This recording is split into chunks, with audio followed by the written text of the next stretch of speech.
Jonathan, y hay unos temas, está Ricardo Salinas Pliego, su editorial en el Universal, está Bermúdez Requena, pero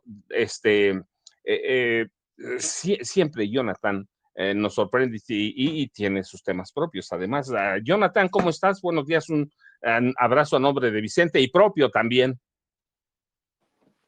¿Cómo está, querido maestro? Un Jonathan, abrazo muy bien. fuerte. Qué gusto volver a verte. Aquí estamos. Tú me dices, mira, Pues, ¿qué Requena temas es, hay? A ver, dime. mira, Hernán Bermúdez Requena, ¿sí?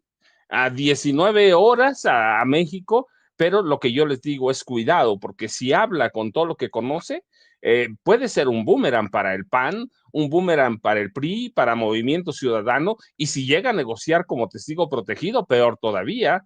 Ricardo Salinas Pliego, sí debo, pero no debo tanto, sí pago, pero ya pagué,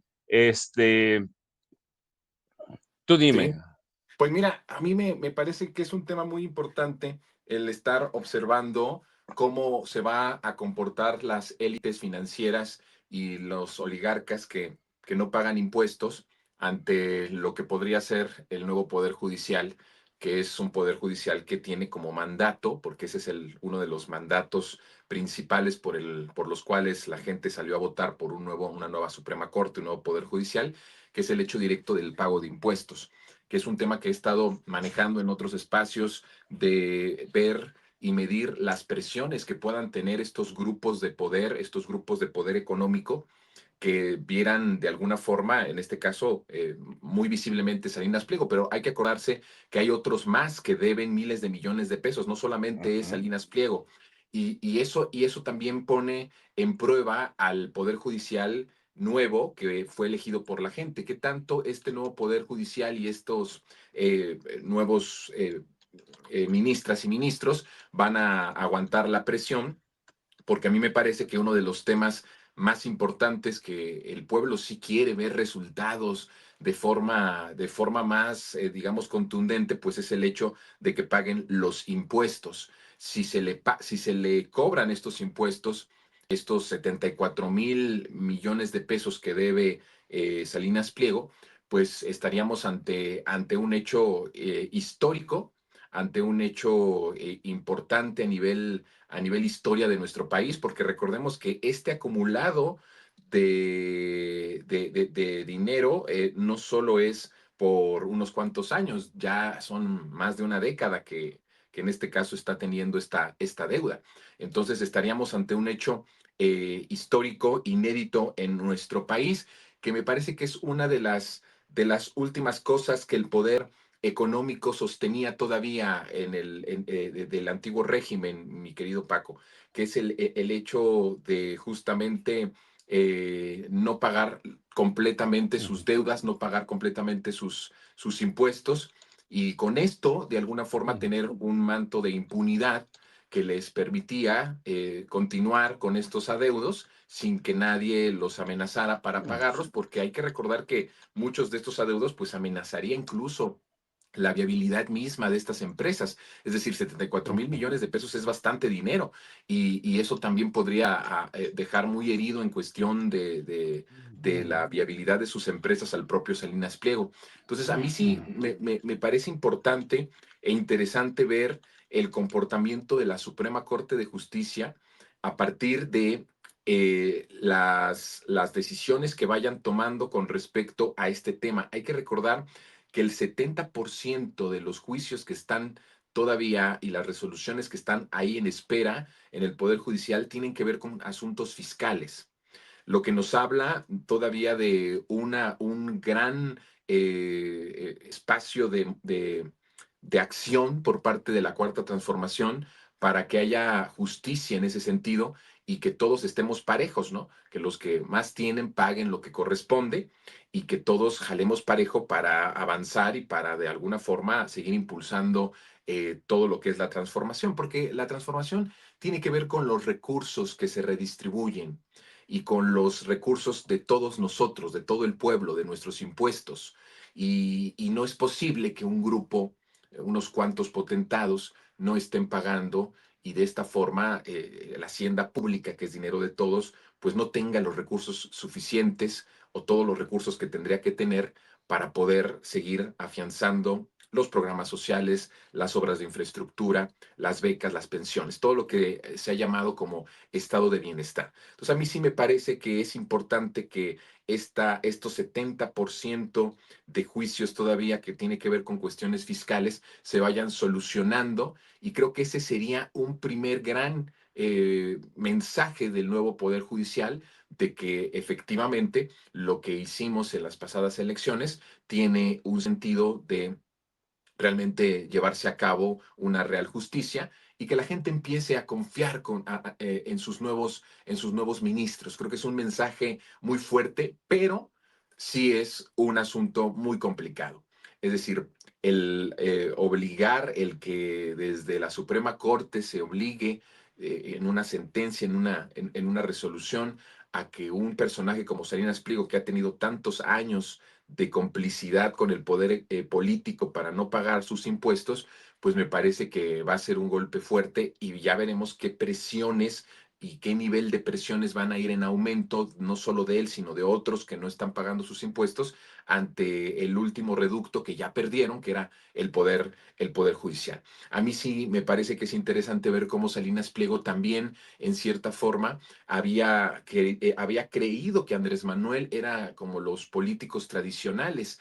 Y fíjate que basó el hecho de la impunidad de no pagar impuestos en la amistad, él mismo lo reconoce, que pensaba que por la amistad de Andrés Manuel no iba a haber este cobro de impuestos. Fíjate que es sintomático esto, ¿eh? No es un asunto solo de que se le haya salido allá Salinas Pliego. En realidad creo que en ese sentido pues es honesto al pensar que sí creyó en que esto iba a tener una repercusión de beneficio para él. Mira, en la campaña de 2018, la televisora a la cual recibe Andrés Manuel en su departamento es a Javier Alatorre y a TV Azteca.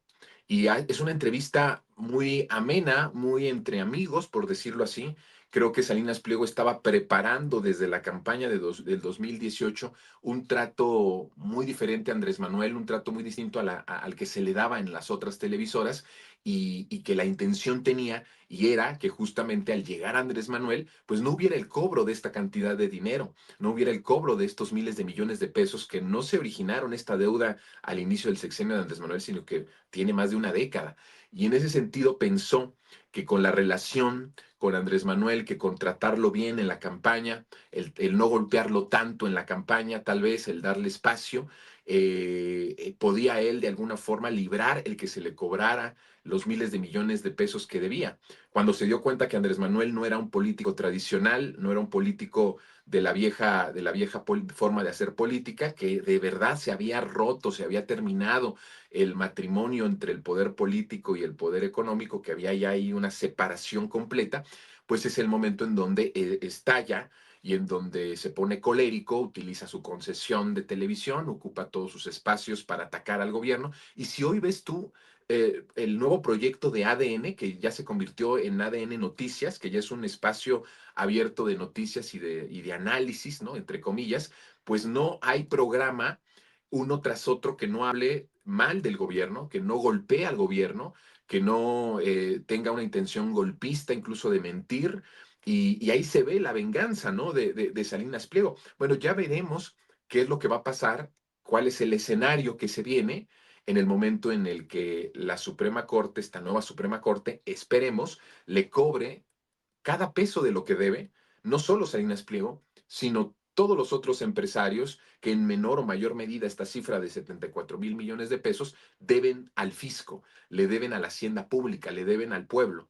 Y eso es, creo, una de los momentos más históricos que vayamos a ver y de las reacciones que esperaríamos ver, el nivel de estos oligarcas que se verían ya amenazados para pagar sus impuestos. Creo que toda esta escena, Paco, van a ser escenas que tenemos que estar muy pendientes de las reacciones y de las reacciones que vayan a tener estos grupos oligárquicos que le deben a la hacienda pública, que sería muy bueno que se dijeran los nombres y los apellidos, porque ahorita tenemos el foco solo de Salinas Pliego, por el escándalo, ¿no? De la cantidad de dinero que debe, pero en realidad son muchos más, son otros más que en conjunto estaríamos hablando de por lo menos otros 40,000 millones de pesos. Entonces estamos hablando de no poca cantidad de dinero que se debe todavía y que la Suprema Corte tiene ese mandato popular de cobrar cada centavo y cada peso de lo que deben y de lo que adeudan estos personajes que hace 7 años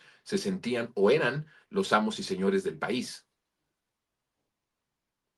Ah, sí, Jonathan ha tocado una fibra bien, bien delicada de los magnates, los dueños del dinero. En realidad no tenemos empresarios, no crean nada, son vividores, son extorsionadores, pero déjenme recordarles en una de sus conferencias mañaneras, el 18 de julio del año pasado, todavía el 2024, el presidente Andrés Manuel López Obrador dio a conocer una lista de 13 empresas, a 13 refresqueras, a un equipo de fútbol, a una chatarrera, una cementera, una minera, despachos contables, y una acerera que le debían a la hacienda pública nada más 130,000 millones de pesos. 130,000 más los adeudos de Salinas a Pliego, más de 200,000 millones de pesos, que eso sí es una cantidad, y tiene razón Jonathan.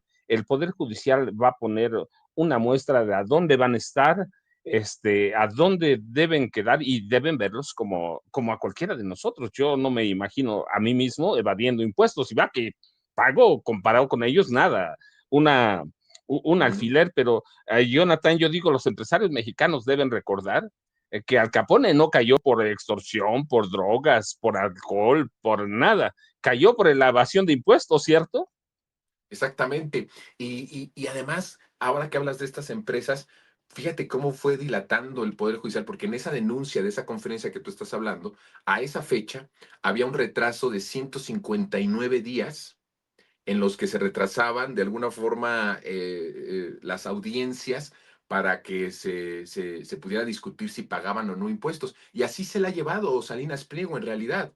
O sea, así ha sido, en este caso, Salinas Pliego lo que ha hecho es ir retrasando con amparos tras amparos para no pagar los impuestos. Bueno, este Poder Judicial, el anterior Poder Judicial, lo que hacía era que dilataba, retrasaba el inicio de sus audiencias, de las audiencias en las que se decidían o en las que iban a decidir si procedía y tenían que pagar lo que se debía o pues no procedía el pago de esa cantidad de dinero. Pero efectivamente estamos hablando, sí, casi 130,000, son 129,000 y tantos millones de pesos los que en ese momento el presidente Andrés Manuel denunciaba que se debía, y el Poder Judicial de alguna forma, pues no de alguna forma, abiertamente ayudándolos a que se retrase. Creo que la primera señal que va a mandar el nuevo Poder Judicial es ir cobrando lo que se debe, es ir poniendo, eso habla de justicia, Paco, yo no sé tú cómo lo veas, pero me parece que ese es un punto de justicia importantísimo. Tú estabas diciendo, yo pago mis impuestos, yo también pago mis impuestos. Creo que la mayoría de los que nos están viendo pagan sus impuestos. Todos estamos pagando impuestos, ¿no? Entonces creo que sí es un punto de justicia muy básica, que todos seamos parejos, que todos en la medida de nuestros ingresos, en la medida pues de los ingresos que tenemos o de lo que producimos, paguemos lo correspondiente, porque además es muy importante esto. Hoy sabemos por primera vez en 7 años, por primera vez, perdón, en la historia, en estos 7 años, estamos viendo cómo el cobro de los impuestos no es un asunto en donde vemos al fisco, vemos al SAT, al gobierno, como el que nos roba nuestros recursos y se los roba y los reorienta a un grupo específico, a un grupo de privilegiados. Hoy vemos cómo el cobro de los impuestos va directo y es proporcional al estado de bienestar.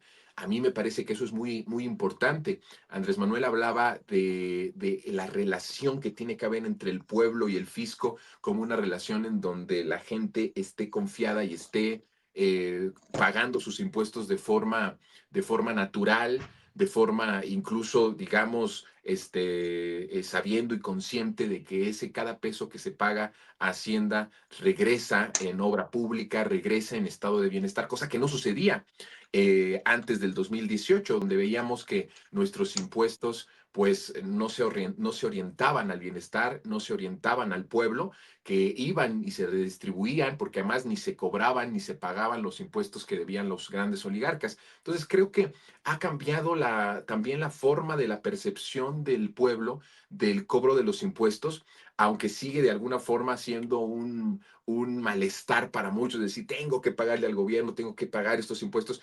Creo que ya hoy sí hay una conciencia más activa de que lo que uno está pagando regresa en estado de bienestar para la gente más pobre y para la gente más necesitada, pero que también beneficia a otras clases, sobre todo a la trabajadora, a la llamada clase media, lo que sea que signifique esto de la clase media, pero que beneficia a sectores, a todos los sectores. Por eso decía Andrés Manuel, por el bien de todos, ¿no? Primero los pobres, es decir, sí, tiene un beneficio en todos. Y creo que cuando llega esta conciencia de que tenemos un pueblo para el pueblo y que los recursos, el dinero público es sagrado porque es dinero del pueblo, cuando llega esta conciencia social, también llega una exigencia hacia los oligarcas, hacia los grandes potentados, a los traficantes de influencias, a los beneficiados de siempre, a los mismos de siempre, beneficiados de las privatizaciones, beneficiados del sector público, porque sin el sector público no sería nada de lo que hoy son los grandes oligarcas mexicanos, y que hoy hay esa conciencia también de la gente de decir, paga tus impuestos. Antes no había esa conciencia. Antes la gente no tenía esa conciencia de exigirle a sus potentados, porque los veía además como empresarios emprendedores, los veía como empresarios que de verdad se esforzaron un montón, que pudieron tener mucha riqueza y lo veían hasta como una figura aspiracional. Hoy creo que eso también se ha caído y es algo de lo que temen y de lo que están muy furiosos estos grandes oligarcas, que esta careta en donde ellos tenían lo que tenían por su esfuerzo, por levantarse bien tempranito y por echarle ganas, se ha venido abajo. Y eso también ha servido mucho para que el pueblo venga exigiendo justicia y venga exigiendo que paguen sus impuestos. Un tema que antes ni siquiera estaba en el escenario público, que no era tema de conversación el que pagaran sus impuestos, porque ni nos enterábamos si lo hacían o no, o dábamos por hecho que lo hacían, e incluso veíamos en sus fundaciones, porque tú sabes que hubo un auge de fundaciones de todas estas empresas que son una fachada justo para no pagar los impuestos y para beneficiarse a ellos mismos vestidos de obras de caridad, y veíamos hasta como admiración a estos empresarios. Y ahora vemos que pues de empresarios y de caritativos no tienen absolutamente nada, que al contrario, son mantenidos del gobierno, privilegiados del Estado, de nuestros recursos, y que además no pagan los impuestos que lograron hacer con la fortuna que prácticamente se les regaló y prácticamente se les dio. Entonces, todo esto ha cambiado y ha servido mucho, Paco, para que hoy tengamos un pueblo que salió a votar por un poder judicial y que su mandato principal, dentro de varios, pero creo que el principal, el más llamativo, el que tiene que ver con una decisión en donde podamos ver los resultados, pasa inmediatamente por el cobro de cada centavo de lo que deben al fisco estas empresas, que son miles de millones de pesos que podrían estar hoy orientados al bienestar social, al bienestar de los más necesitados. Sí, déjenme darles un dato para aportar a lo que dice Jonathan. Esto empezó en el gobierno de José López Portillo, pero vamos a mencionar a los tres últimos: Fox, del neoliberalismo, claro, Fox, Calderón y Peña. Cada año, estos gobiernos, cada año, perdonaban a estos dueños del dinero el equivalente a 600,000 millones de pesos, solo en cuestiones fiscales. Por eso Salinas se niega a pagar un centavo. Y recuerden, siempre hablamos del FOAPROA y el rescate de a estos banqueros pillos, empresarios, políticos que se robaron el dinero del sistema bancario y nos endilgaron 1 billón de pesos a las arcas, a las deudas públicas. Hablamos de eso, pero no, recuerden, por ejemplo, en los sexenios de Salinas y Cedillo, se dio un rescate carretero que nos dijeron que iba a ser 100,000 millones de pesos y terminó costando casi 200,000 en el gobierno de Miguel de la Madrid. Ujú. hubo un rescate a 20 empresas, a las mayores 20 empresas de este país, del que nos sacaron 20,000, discúlpeme, 12,500 millones de dólares, 12,500, así que estaban acostumbrados a no pagar nada, pero al contrario, recibir todavía a través de fundaciones, de contratos de gobierno. Así que a eso estaban acostumbrados, Jonathan, y esa es la herencia que acaban de perder. Sí, qué importante esto que estás diciendo, porque yo siempre hago un planteamiento que creo que es importante pues que lo interioricemos todos, que este régimen de privilegios, lo que yo llamo el salinismo neoliberal, donde se crea esta nueva oligarquía y todos estos nuevos potentados, prácticamente se les entrega el país, no funcionan sin el presupuesto público, Paco. O sea, el presupuesto público es el motor del régimen anterior. Era lo que los convocaba, era lo que los mantenía unidos, era el festín de las oligarquías. Y el golpe tan fuerte que fue perder el control del presupuesto público es una herida que todavía de la cual no se levantan, porque no pueden subsistir, no saben cómo subsistir sin los privilegios que les daba el ejercicio público, que por supuesto venía a través de este llamado matrimonio entre el poder político y el poder económico. Si nos damos cuenta, hoy no pueden salir adelante, no pueden ser lo que son sin el presupuesto público. Por eso están furiosos, porque o a través de contratos o a través de que no se les cobraba impuestos o que se les regresaba estos impuestos, pues ellos podían seguir siendo exitosos y seguir siendo y devorándose el país sin justicia, sin nada, ¿no? Pero ahora es distinto y creo que eso es importante. El primer gran golpe que da la Cuarta Transformación en cada área de estos grupos oligárquicos en la teoría fue cuando Andrés Manuel dijo, se divorcia, se separa para siempre el poder económico del poder político. Pero en los hechos fue cuando empezó a cobrar los impuestos. En los hechos fue cuando empezó a redistribuir la riqueza hacia el centro, que era el pueblo. Y eso creo que es algo de lo que no le van a perdonar, porque sencillamente el régimen que se instauró y que se impuso en el 88 en México, que termina hasta el 2018, es un régimen que está basado principalmente en el uso de los recursos públicos, en el desvío de los recursos públicos, en las concesiones de lo público, en la entrega de lo público, en la protección de lo público a las riquezas particulares e individuales. Entonces, creo que eso es bien importante tenerlo en cuenta, que si algo o por lo cual están muy dolidos y muy furiosos es que ya no pueden decidir sobre a dónde se va el recurso público, ya no pueden decidir, eh, ya no les pertenece lo público. Solo quisiera terminar con una anécdota que me parece que es muy importante porque se va conectado a todo lo que tiene que ver con el huachicol.